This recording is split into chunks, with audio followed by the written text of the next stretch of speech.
What's up, YouTube? It's Brian from Team Board Wipe here with another deck profile. Just got back from Chicago Regional, got 4th place. I went 7-1 with going second Spyrals. I'll keep the profile pretty quick. It's very similar to what I did with Fargo 2 weeks ago. A couple changes, and then talk about the new list, and we'll throw around some ideas to see if Spirals are dead. They're pretty close, but they might be salvageable. So we'll talk about some ideas and see what we can do for the deck starting Monday.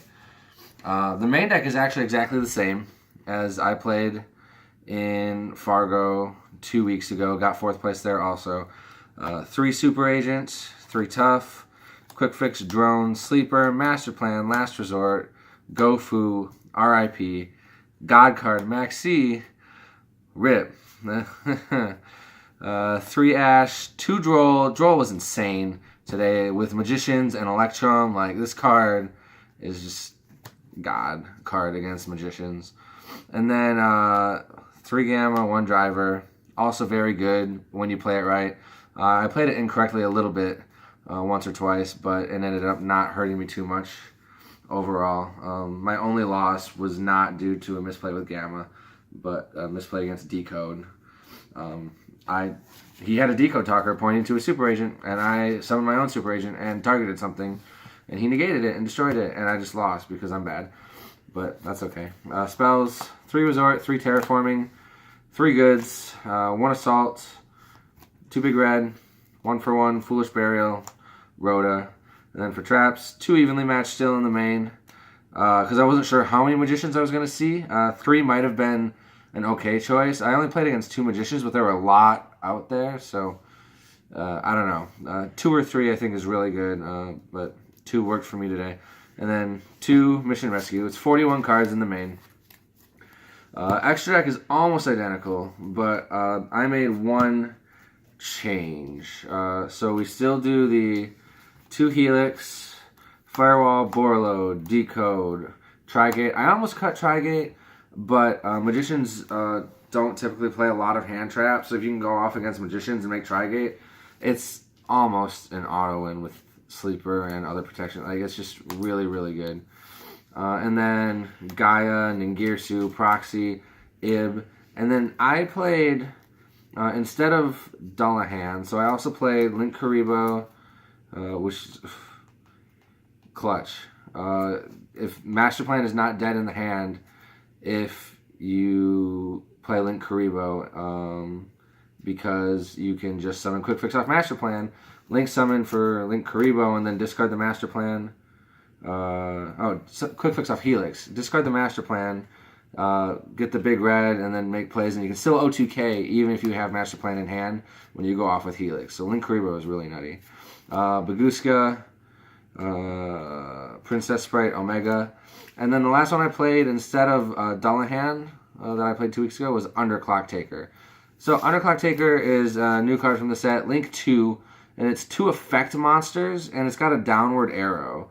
So the reason I played it is because it helps you still OTK through cherries, because it has a downward arrow, and if it cherries you, as long as you play around cherries and get your 2 monsters on board, one of them being a Master Plan, either with Assault or like a Foolish Burial Big Red or something, if you can find a way to play around cherries and summon Underclock Taker, then you don't need Helix if they cherries you to OTK, because you have a downward arrow, and then you can still get Sleeper and make plays.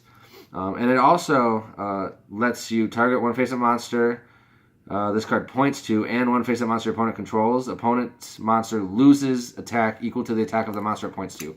So if you make a Link monster here, either Proxy or Ib, you can target your opponent's monster and make it lose either 14 or 1800 attack. Or if you can even get a Gaia there, that's 2600 attack. And that really helps with OTKs too. I think I maybe summoned it once. So like, it didn't come up for me today, but in theory I think it's really relevant. And going forward, I think it's a really good card for other decks that don't have many Link 2 options with down arrows. So Underclock Taker was the new extra deck card I played today. And then side deck, I switched up to match my buddy Tony, who won the Fargo Regional, who was playing almost the same deck as me.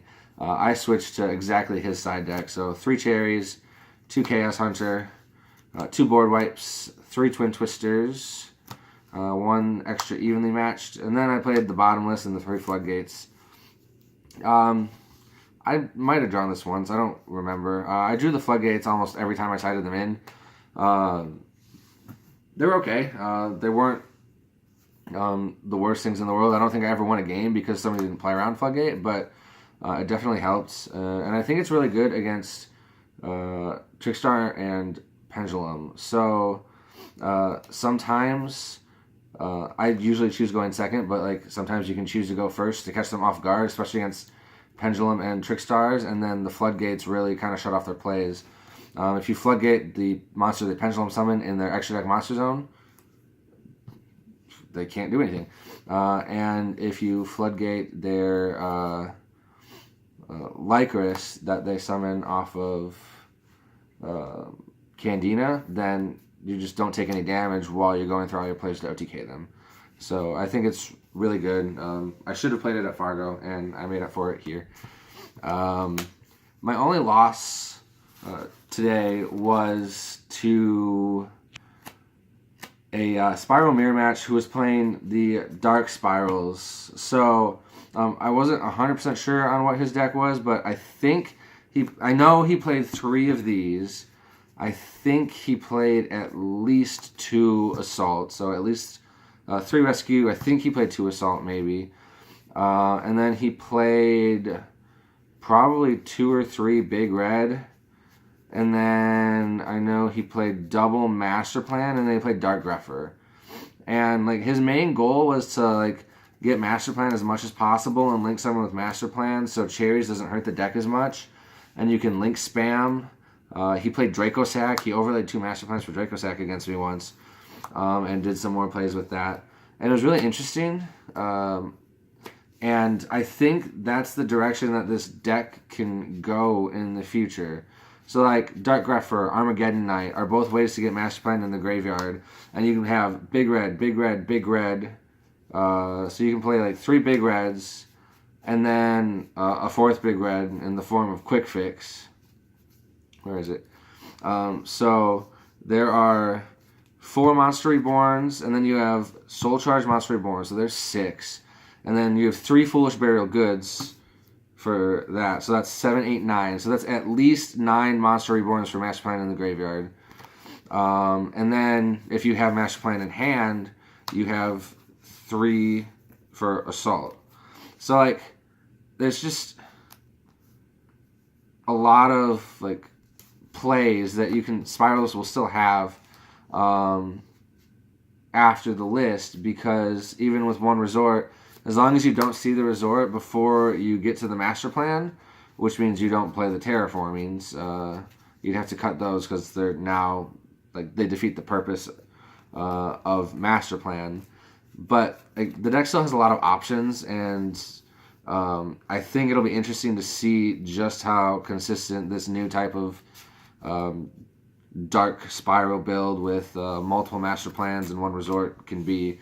Because there are going to be people who are trying to make Spyrals still a good deck with the new list. So yeah, if any of you guys have any thoughts about new Spyrals or what you think the new best deck of the format's going to be, leave them in the comments. Subscribe. A couple shout outs to Tony for helping me with my build both 2 weeks ago and this week, because this is essentially his build. Every card in here is exactly what he played in Fargo, except for Underclock Taker, which didn't exist 2 weeks ago. And I top forward 2 regions in a row with it. Shout out to my buddy Albert, who actually told me to play Underclock Taker when he saw the card in the new set, and we were going through ideas for the extra deck. And shout out to the rest of the members for Team Board Wipe for helping me test. And of course, shout out to my #1 fan who gives me support while I'm playing. Her name is Izzy. She's the cutest cat in the world. And she loves me very much, and she's really happy that I'm topping all of these regionals. Yeah. Thanks, YouTube.